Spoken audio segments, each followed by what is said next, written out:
Welcome to AP Biology. Today I want to talk a little bit about the development of an oxygenated atmosphere on Earth. So we think life began about 3.8 billion years ago. Some still say about 3.5 billion years ago. Anyway, at that point, the Earth's atmosphere had very, very little oxygen. And so the organisms that lived then used anaerobic processes. And then we think cyanobacteria evolved a couple of billion years ago. And at that point, there wasn't very much oxygen in the atmosphere, so 0.1% oxygen.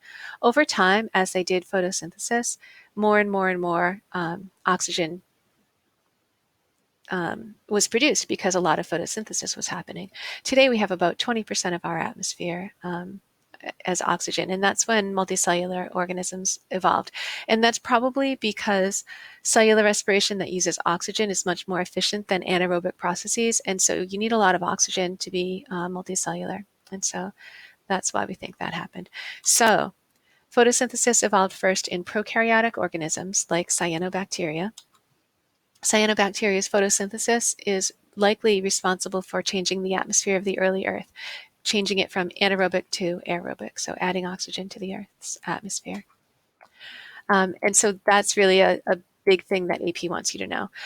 Just some fun facts. Chloroplasts, we talked before about how chloroplasts in today's eukaryotes evolved from endosymbiosis of the ancestors of probably cyanobacteria. So we think chloroplasts and today's cyanobacteria have a common ancestor, and that's what was taken in by eukaryotic organisms. So here's maybe not a cyanobacteria, but a cyanobacteria ancestor, right? And so that was taken in by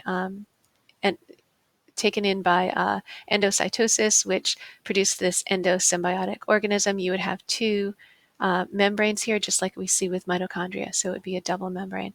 And then just fun fact, we think there are these other secondary endosymbioses because there are some chloroplasts that have a triple membrane or even a quadruple membrane. So the way that may have evolved is that we had this double membrane chloroplast in a eukaryote, and then that eukaryote was taken in, endocytosis taken in by another eukaryote.